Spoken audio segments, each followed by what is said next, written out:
what the SEC would look like if we actually had the 16-team playoff. Battle for the SEC championship is as tight as ever. Truly believe that this year. If they somehow beat both Missouri and Texas, a win here means they're likely the 2 or 3 seed in the SEC.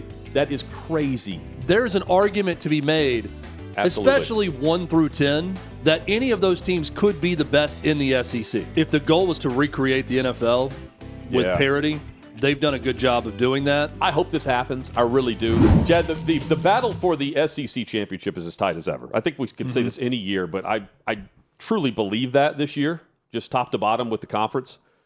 Imagine if we were in the middle of what we're headed towards, which is the 16-team playoff, and what I hope is the SEC play-in weekend. Now, it doesn't sound like there's much traction behind this, so to speak, right now. But, I mean, the week-to-week anxiety is already high. Imagine what I'm about to lay out, because last night I went down this wormhole, and I took a hypothetical look at what it would look like today if we had the 4 auto bids and everyone's trying to get that 6 seed. 3 versus 6, 4 versus 5. Keep in mind this would be a 9-game conference schedule and the 16-team college football playoff. First, though, let's take a look back at last year. At this time. This was October 13th, entering week 7. Tennessee had just topped Florida in overtime. You have LSU, who beat Ole Miss in overtime. Vanderbilt follows a win over Bama with the win at Kentucky. Alabama hung on to beat South Carolina. And Texas beat Oklahoma. South Carolina is an afterthought at this point. Yeah. Keep that in mind. Now, they shoot up the rankings pretty quickly. Fast forward to November 10th, so roughly a month. This is entering week 12. Tennessee had won over Bama and Kentucky and had just beaten Mississippi State. Alabama won in a blowout over LSU. Ole Miss took down Georgia. They move up to 5th in the standings. They're right on the doorstep, even though the Bulldogs remain in the 4th spot. You have Texas, who beat Florida, and the Longhorns remain in great shape. Steady at the top of the conference. South Carolina beat Vanderbilt, and they moved the doors out of contention at that point. But the Gamecocks were on the move here. Blowout victories at Oklahoma, at A&M, and a win in Nashville.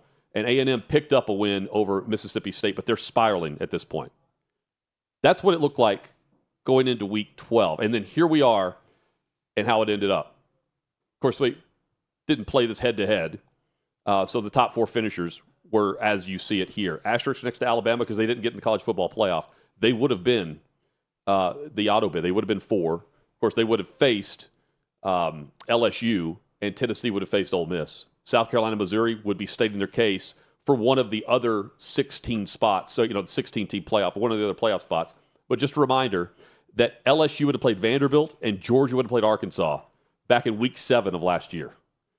And that made me think, well, what does it look like this season as we sit here today? Right now, the SEC standings, A&M and Alabama have the bye in the 4-team auto bid. 1 seed, 2 seed. The only 2 undefeated in-conference teams remaining. That's right. And then you have Georgia in the 3 seed. They would face Oklahoma. Ole Miss at 4 would face Missouri. And Tennessee currently sits 10th. The first team out in the play-in would be Vanderbilt. They're 10th in the country. But, I mean, this is, wait and see the standing shift whenever we end the season because things are drastically going to change over a matter of weeks. Because here's the upcoming schedule. Think about what we'll be discussing every single week here. This weekend, Ole Miss would play Oklahoma. Huge pivot game based on what we just saw in the standings. You have Ole Miss has South Carolina next week. Then they have a non-conference matchup, which wouldn't count towards the SEC play-in weekend here. And Oklahoma is in a gauntlet stretch. So this is a massive matchup no matter what. I mean, it is right now. But if we were hypothetically doing this, this is huge. You have A&M. They're trying to stay at the top, but they take on LSU, a team that with their backs against the wall, coming off of the loss with Vanderbilt. And they still have games, A&M does, against Alabama and Oklahoma. And, Chad, other matchups, Tennessee, Texas, Alabama this week, they're just trying to win and stay alive. Up. That's right. November 1st, Tennessee has Kentucky. Then they host Oklahoma on November 1st. Huge 2 weeks for Oklahoma following the Texas loss. But you win at South Carolina, Ole Miss, and then Tennessee. Vanderbilt visits Texas after the matchup this weekend in Missouri. I mean, this is a again, it sets up for all the drama week to week. You could be a 10 seed and work your way into the college football playoff. And November 8th, I just did 3 weeks out. A&M, Missouri. Tigers get a week off prior to this matchup, coming off the Vanderbilt game. LSU and Alabama on November 8th. You have Vanderbilt against Auburn. And if they somehow beat both Missouri and Texas, a win here means they're likely the 2 or 3 seed in the SEC. That is crazy to consider. I hope this happens. I really do. It's pure chaos already. The tension would be through the roof. Hutton, and it's also, there's going to be certain seasons where you're going to look at 1 through 10 or 11 or 12 in the SEC and say, oh, well, I don't care about teams 8 through 12 because they're not as good as the top 4 or 5. That is not the case this year. If you just look at the top, I'm going to go top 11 teams. Yep. These are teams in the SEC that have 2 or fewer losses in conference right now. A&M, Alabama, Georgia, Ole Miss, Missouri, Oklahoma, Vandy, Texas, LSU, Tennessee, and Florida. If you put any of those teams on the road against another one of those teams, I'm likely taking the home team. I could take Florida over A&M or Alabama in Gainesville, even after firing their coach. That's how close it is. Florida's very talented, and they've come up short, but Tennessee with 2 losses, I mean, they're 10th. As you mentioned right now in conference. So if you look at those teams, I mean, there's an argument to be made, especially 1 through 10, that any of those teams could be the best in the SEC. And it doesn't mean that you're only getting 4 teams in with this auto bid. It just means that you're automatically in. Yeah. You win your way in. And it probably also means the coaches don't get fired midseason if you have a shot at this. Yeah, if the you don't want to disrupt everything. If the goal was to recreate the NFL with parity, they've done a good job of doing that. And a play-in scenario like this that you laid out, Hutton, would do even more to mimic the NFL in terms of competitiveness with all the teams. And only this conference can pull it off. Yes. You know, with the drama. Well, the Big 12 could, but nobody cares. Because those teams aren't going to be nationally relevant anyways. But the Big 12 is very competitive with a lot of their teams, but it's not the SEC. Chris Doering's coming up. This episode of Hot Mic brought to you by Prize Picks. You and I make decisions every day, but Prize Picks, being right, can get you paid. Prize Picks, simple to play. You just pick more or less on 2 to 6 player stat projections. If you get your picks right, you can cash in. And we're doing that this evening. Here's my picks this week for the NFL. Jackson Dart, he's going to throw a touchdown pass, more than half a touchdown pass. The Giants have converted 9 of 14 trips to the red zone since he took over at quarterback. Prior to him taking over, they were 2 for 10. Michael Pittman is going to have more than 50.5 receiving yards. 6 catches for 12 yards per catch average is what he did against the Titans 5 weeks ago. Since then, 19 catches, 3 touchdowns in the last 4 weeks. And Jonathan Taylor, he's going to get a touchdown here. Receiving, rushing, doesn't matter. Saquon Barkley had 14 touchdowns total last year. Jonathan Taylor has 10 already. He's getting another one on Sunday. It's impressive. Hutton, both you and I love Jackson Dart this week because I'm going with Jackson Dart also with my picks. As you'll see right here, Jackson Dart to have a touchdown pass in this game. Give me Jamar Chase. He had a big week last week in the win over Pittsburgh. Over or more than 77.5 receiving yards and more for Justin Jefferson. He's going to score a touchdown in this game also, and that is how you will be a winner this week. Being right can get you paid with Prize Picks. Download the app today. Use the code HOTMIC to get $50 in lineups after you play your first $5 lineup. That's code HOTMIC, HOTMIC, to get $50 in lineups after you play your first $5 lineup. Prize Picks, it's good to be right. Chris Doering joins us next.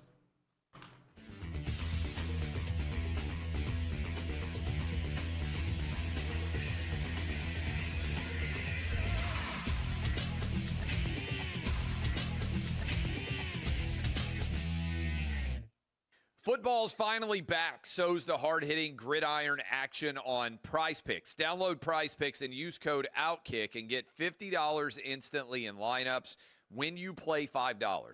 Must be present in certain states. Visit prizepicks.com for restrictions and details. I'm Mike Hunter Withrow here at OutKick.com. 6th and Peabody, our location with Yeehaw Beer, Old Smoky Moonshine. Chad, one of the best guys out there is Chris Doering. Yeah. He puts in long hours on Saturdays too, with his work on SEC when he's Network. working or when he's just out casually. Leisure. That's the way to do it. He's a man of leisure also. What's up, brother? How are you, man? How you guys doing, man? You guys know I got no chill. So the fact that we're in the studio for 13 hours goes along with the rest of my life. No moderation. That includes accepting all of these different travel things that I have throughout the middle of the week here, too. So I'm in Mobile, Alabama right now, about to catch a flight home. Okay. But, definitely good to be with you boys, man. Chad and I were just going through the SEC as it sits right now. I mean, how many teams can you just ignore on game day? It's like there's not many, right? Like that you don't have to pay attention to that factor into what you're going to be talking about. Yeah, I mean, think about this. This last week, week 8 featured 8 SEC on SEC games. In 7 of those, it had at least one ranked team, and a couple had 2 ranked teams. The only one that didn't was Mississippi State and Florida, and all the focus during the week it was going to be if Florida wins or loses, they were going to get rid of their coach. So there was a reason to watch that game too, which ultimately played out that way. But I thought the hype leading up into week 8 slate was pretty big, but I thought it lived up to all of the hype and then some. I mean, some tremendous ball games that we had. Not only the comeback by Georgia being down 9 to start the fourth quarter, but an Alabama-Tennessee game that featured, probably 2 plays here or there that made the difference in that ball game. I think it illustrates just how competitive this league is this year. The margin between winning and losing is so slim. So, did your Gators make the right call with Napier midseason? Yeah, I mean, I think it was inevitable. It wasn't a matter of if, but when. And I think the toxicity around, the situation had grown to a point that there was nothing else that you could do. It's got to be hard for Coach Napier himself. I mean, second quarter of that ball game, you're hearing loud chants of fire Billy in the middle of an offensive series for the Gators. So, yeah, I don't think there was anywhere to go. That resuscitation had been done last year, and all the hope that was created by that 5-game win streak to finish the season just completely eroded after the way this year started. So I don't think there was anywhere else to go. The bye week gives you an opportunity to kind of get resettled before you head to Jacksonville for the cocktail party. Chris, I broke it down the first segment, but if you look 1 through 11 in the SEC, I'm looking at all teams that have 2 losses or less in conference. Tennessee and Florida and LSU are teams with 2 losses. But you look at the rosters and the talent, and Florida specifically, and it's not a talent deficit that Florida's at in these games, right? I mean, you can make the argument for whoever the next coach is, and I know things are fluid and change all the time with an open transfer portal, but it's not a talent issue at Florida, even on this current team. So for whoever the next coach is, what kind of situation do you think they're inheriting with that locker room and with that team, also acknowledging there's going to be a lot of players that end up leaving? You're exactly right about the talent that had been accumulated here. This coaching staff had done a nice job of finding guys in the portal that fit what they were doing schematically and had recruited really well with the high school signing classes the last couple of years. And I think that's honestly what kind of exasperated things even further, was that this was a team that had a lot of talent. This was a group that had returning experience from last season. It was a team that had a quarterback that everybody was anxious to watch, take the next steps forward.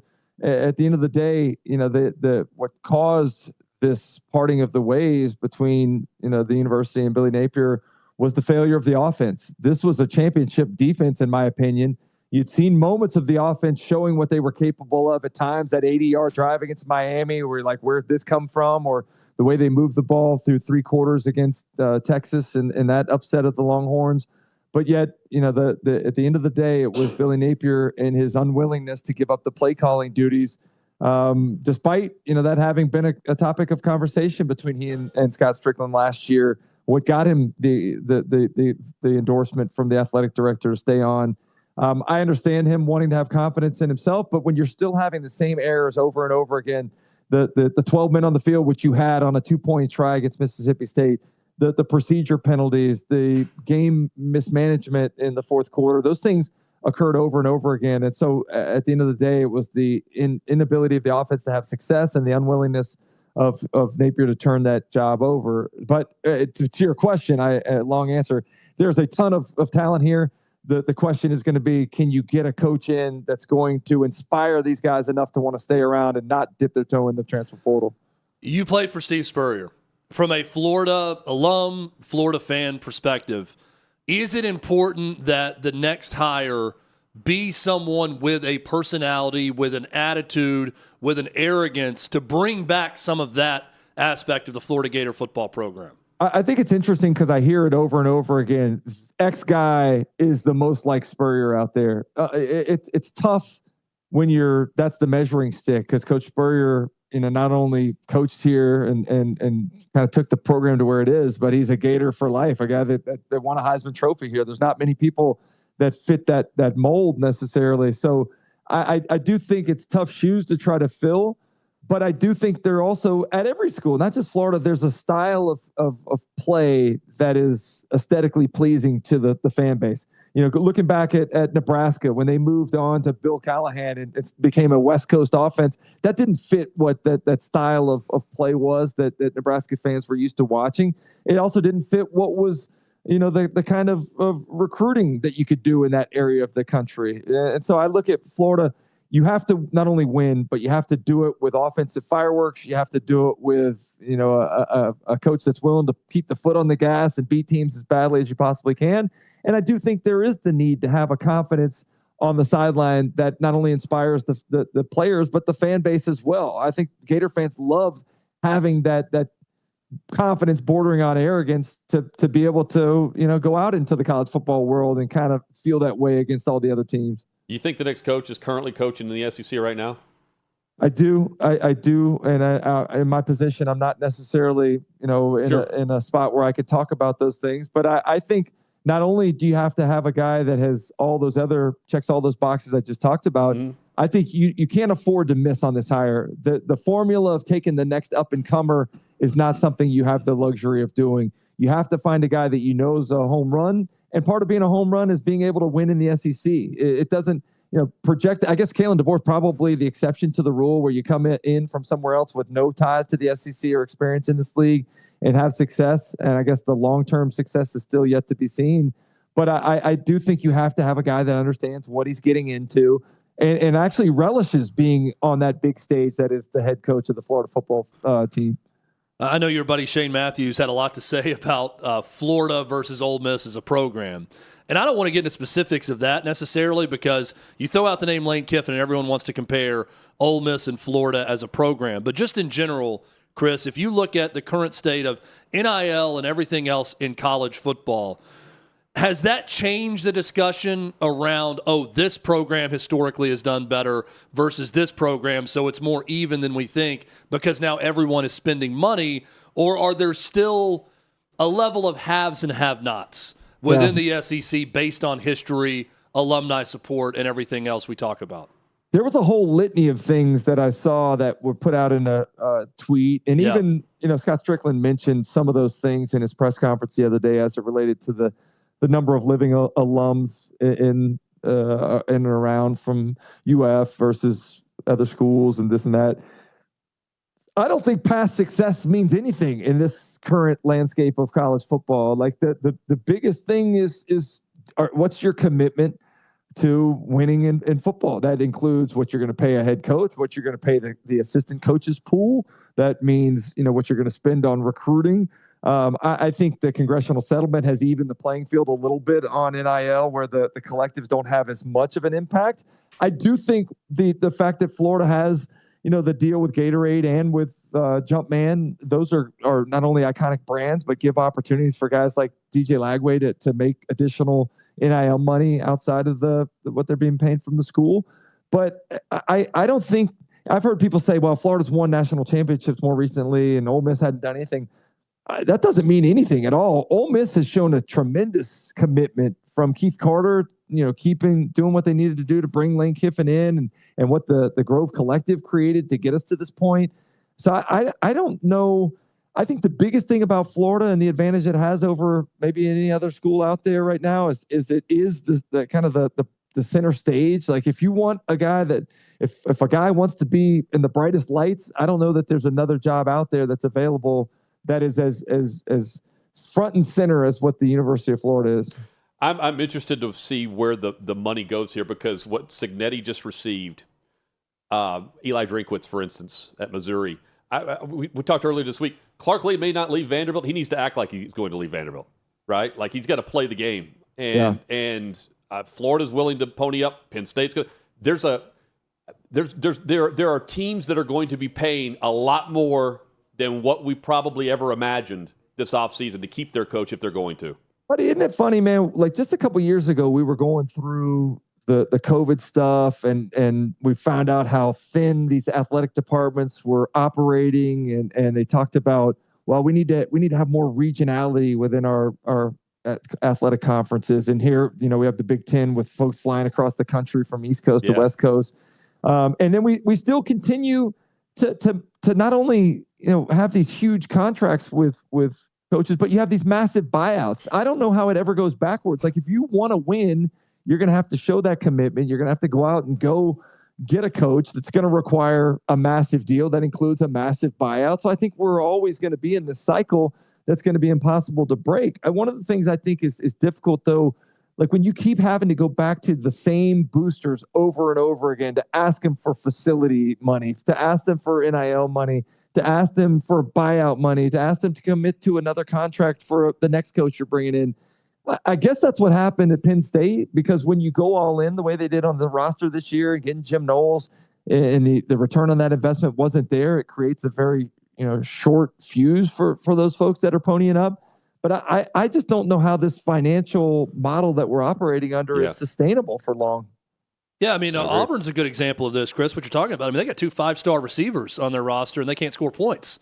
So if you're one of those big Auburn boosters, like how do you feel if you're one of the ones ponying up millions for these guys? You're angry, right? And it's even more so an indictment of Hugh Freeze, because you were supposed to be this offensive genius, this quarterback whisperer. You have the strength of your team as the wide receivers, and yet you can't get them the football because not only this year, but the last couple of years, you've chosen a quarterback that hasn't lived up to what you needed them to be on offense. And so I don't know what the future is for Coach Freeze. I like Coach Freeze a lot. I hope they do well. I think they have a defense that's championship worthy. But right now, the failure of that team, much like at Florida, is the offense. And that's kind of what got you the job to begin with. And so, if they're not able to figure out how to start generating some offense to complement this defense, it's going to be the temperature continues to heat up there in Auburn as well. Mm-hmm. Chris, one of those programs that sort of cried poor, that like you talked about with some issues with their negotiations with the ACC, is Florida State. And now they owe Mike Norvell a huge buyout, and things are not going well in Tallahassee. You know a lot about that program also. What do you think about the current state of affairs at Florida State? And if they get in the mix with these other, with Florida and Penn State and Arkansas, these other heavy hitters, maybe Auburn, where does Florida State fall in that mix of top jobs? Yeah, I think it's a great question because, we've talked on our show this morning about the comparison between hiring or firing a coach and seeing what's out there that you can hire to the NFL. When you're in need of a quarterback, do you look at, hey, the quarterback draft class is not great this year. What's it look like next year? How many teams are in the market for a quarterback? Where do you fall in the draft order? I don't know that Florida State now is in the top, 3 or 4. I'm not sure necessarily. I don't even know what they're able to do from, between the money that they've paid all these previous coaches. Willie Taggart supposedly tapped out that athletic department's, reserves.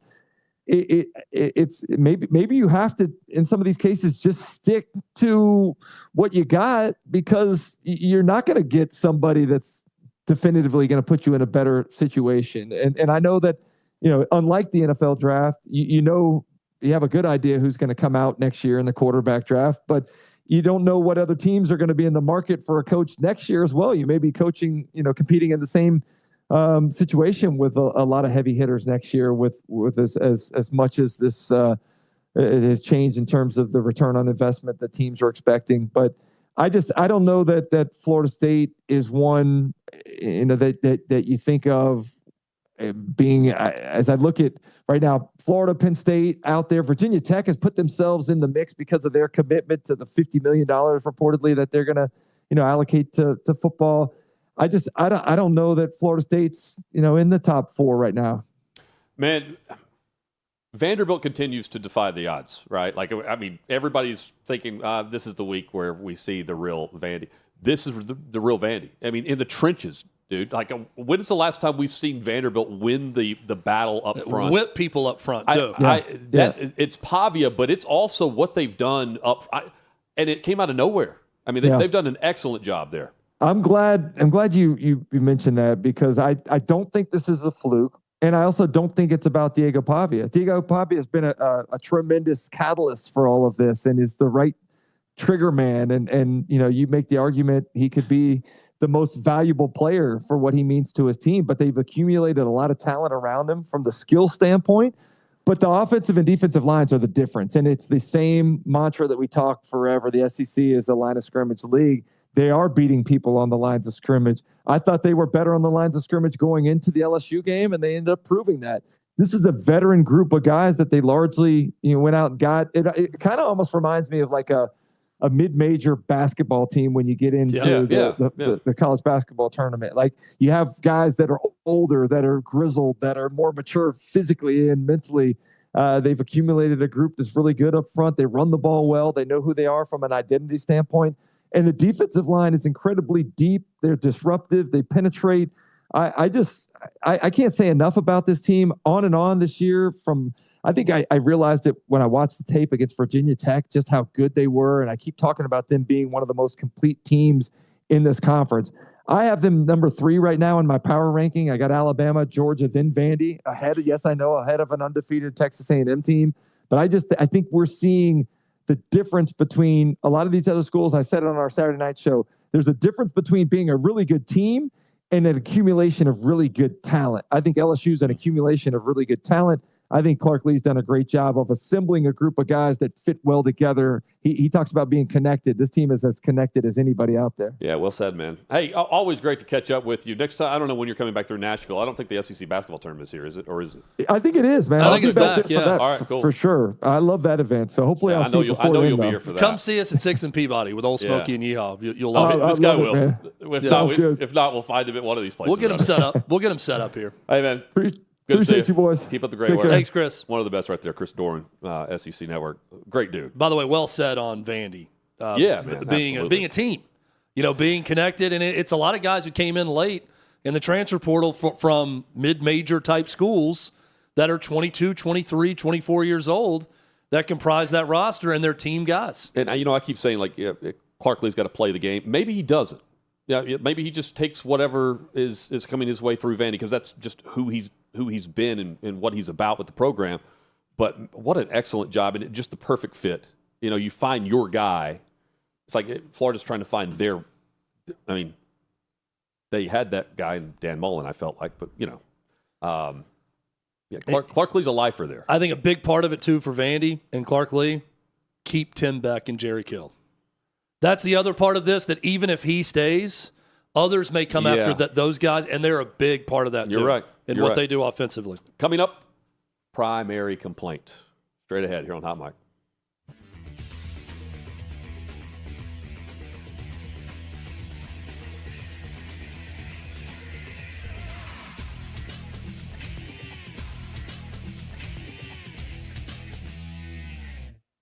Football's finally back. So's the hard-hitting gridiron action on Prize Picks. Download Prize Picks and use code OutKick and get $50 instantly in lineups when you play $5. Must be present in certain states. Visit prizepicks.com for restrictions and details.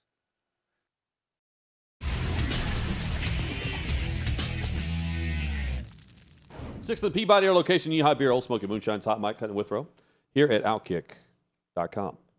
Each Wednesday at this time. Yes. It is time. Yes. For primary complaint.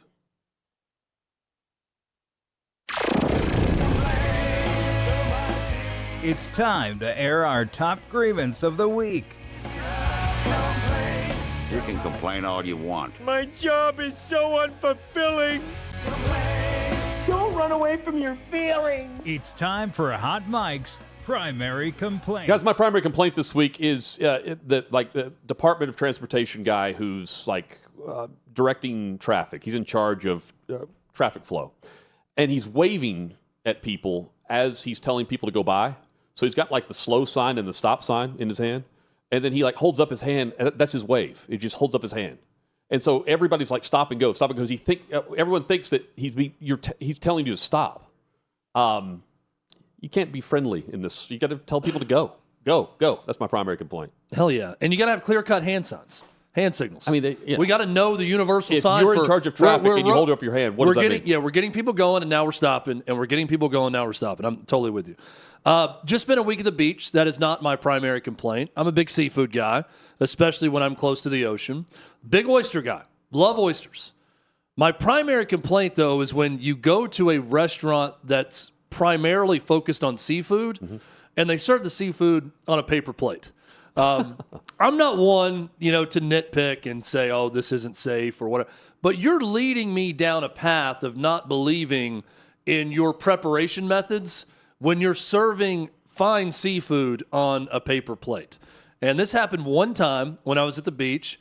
Yes, it was a place on the water. It was during lunch. Maybe that's different than dinner, but I don't know. Call me old-fashioned. Call me snobby, call me whatever. If I'm ordering shellfish, I want it served on a hard plate and not a plastic plate. Hard.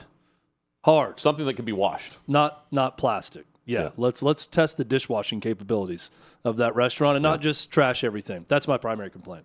That's such a small thing that really matters. Captain D's work. Set in front of you. It's a total aesthetic. It right? makes You you at a question the restaurant, whole it's thing. all about the aesthetic, and I feel less about the food, and it tastes worse if you're serving it to me on a paper plate. Are you okay with a basket?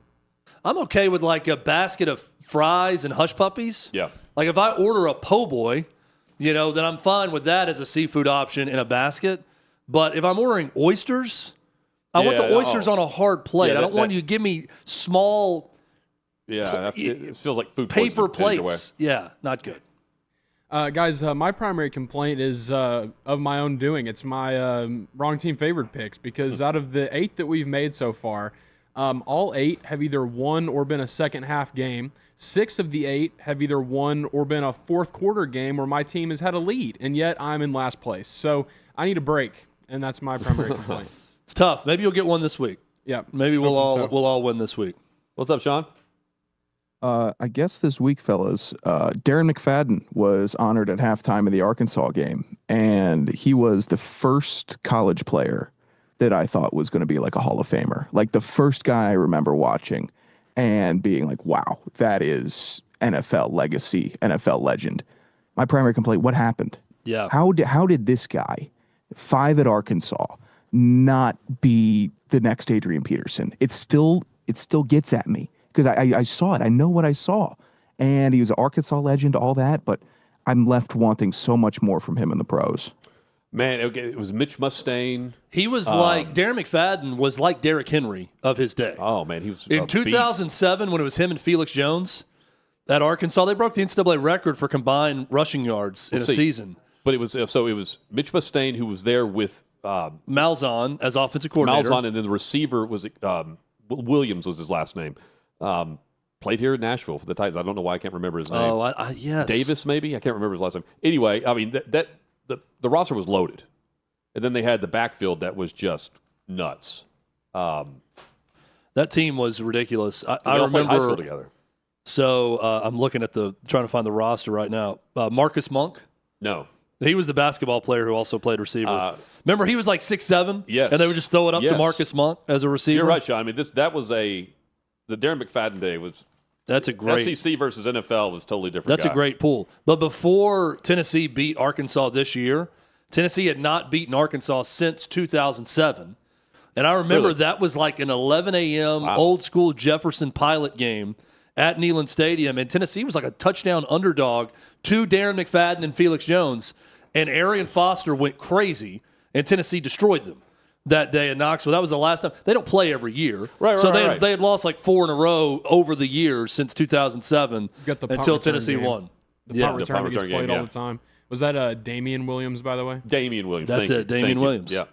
Yep. And they all played high school ball together with Malzahn, I think, right? It was the, what was the high school that Malzahn coached at? Now it's going to kill me. I'll find it. That team was ridiculous, though. Absolutely nuts. Also, that was just awesome. Like, it didn't feel real last night whenever you hear the NBA on NBC. I don't know how you felt about it, but I was like, man, this is like throwback to the max. It was awesome. And then, Chad, you shared this, the interview that Tirico had with Jordan. If this is what we're going to get, okay, I'm here for it. I just want more of it, right? Yeah, sign me up. But I'm all for it. I was impressed with the way NBC pulled this off last night. It made me care about the NBA, and then the games certainly came through as well. Yeah, it was really good. So I think we're gonna play some of that interview with Michael Jordan right now. So here it is, Michael Jordan on NBC. The free throw story. I was at the Ryder Cup, and I rented a house from the owner. Sure. And I was meet and greet and thank him for allowing me to stay in the house. And he had a basketball court. He says, I want you to shoot one free throw. So when I stepped up to shoot the free throw, it's the most nervous I've been in years. Stop it. So the expectation is 30 years prior, and I haven't touched the basketball. I hope you switched it. Absolutely. I got the most gratifying, that made my whole week, is that I was able to please that kid. So, total legend, Michael Jordan, first and foremost. A couple big takeaways from it. He hasn't touched a ball in years, he said, other than that moment. That's hard to believe. So he does not touch a basketball. And Mike Tirico says, oh, you've got to shoot basket. He said, have you seen a goal in my house? They're in his house doing the interview. He's like, there's no basketball goal here. His house in Chicago. Yeah, and he said, right. I don't do it. And I buy it because I think Michael Jordan is such the competitor that he can only go one speed, which is warp 10. So if he's not going to get around and just mess around with it. Yeah, but he almost competes against himself now. Yeah.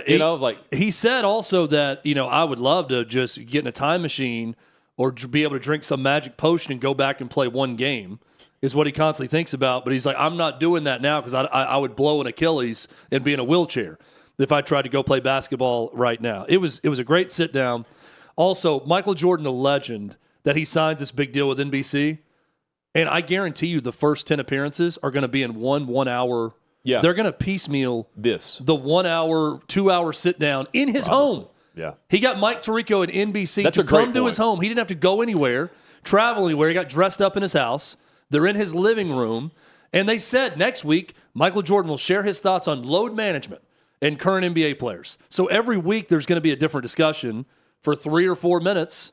And that's going to be his appearances on NBC until we get to the All-Star game. I hope they do this, but then I hope there is some, until the All-Star game. I want his take on players now, like in the moment. Yeah, right? he's going to get into that. I can't wait for that. I think each one's going to be something different. This was more about like why is he doing it, and I watched this at halftime. I got home just in time to see halftime and watched that and posted that I'd rather see that than the basketball game. Yeah, the basketball game was fantastic. Like I also want to say, like that was awesome, and I watched that, Hutton, and I feel like I've never been more sure that the NBA is fixed until I see that. Like, where the hell has that been? Well, when they want to go hard, they can go hard. Exactly, but like I'm watching Adam Silver on the Today Show that morning on NBC. John Tesh is in studio doing Round Ball Rock on the Today Show, and they're all getting set for here's our first game. It's like they sent a memo out to the players, the coaches, 104 overtime, and the refs and say, hey, let's go to at least 2 OTs. Let's play as hard as we can. Let's make sure it's close the whole time. Like, that was so perfect of a first game on NBC, and I'm not buying it because I've seen regular season NBA product a lot of times, and it's terrible. And that wasn't. I know. Both of those teams went all out. Durant wasn't great. It was a great game. It was fantastic. And then you had Golden State, L.A., as the doubleheader there. With no LeBron. All right. So, I mean, if this is the product they're going to present, I'm in. Now, they're not going to get this every single game. But, the open to the broadcast, phenomenal. Everything just played into the tip-off that was the throwback version of what they're trying to prop up now. They're trying to bring back the fans that have abandoned ship. I paid attention. I was watching the overtime. I was watching the social media aspects of watching the open and watching the Jordan interviews. And, yeah, if they went more to the studio with MJ, I'd watch more of that too. Yeah. I'm glad Reggie Miller is a part of this. Reggie Miller's great. I thought the studio guys who were live on site with Maria Taylor, Vince Carter and Carmelo Anthony and Tracy McGrady was the third one. Yeah, Thank you, there you Tyler. go. I thought they were good. I thought they did a good job. Reggie Miller's really good. Mike Tirico, obviously very good on the play-by-play call. And there's something about the sheen of the NBC broadcast that made it feel more special. People know what I'm talking about visually. I know what you're saying. Every network has a different visual look. But the NBC filter made it feel like I was watching something important. With the music. And, like it was back in the day. And I not fully expected to watch 2 minutes of the third quarter and immediately change it and say, oh, this is just the same old shitty NBA regular season product. And it was awesome.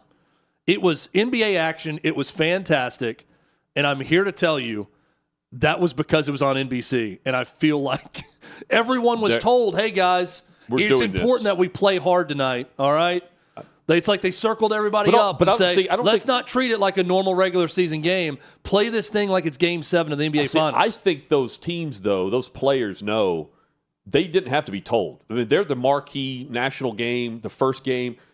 Surely they didn't have to be told that this is the game. You may be right, yeah. But come the middle of December, probably they need to be told that. I want more guys, or at least teams, like a collection of guys that make the decision that we're going to go this hard every time like we're on NBC.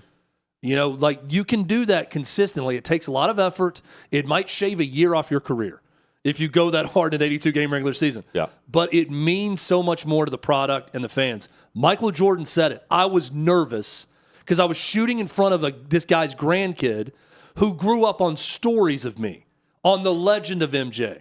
And Michael Jordan has said consistently, I played every game knowing there were kids that were going to see me one time.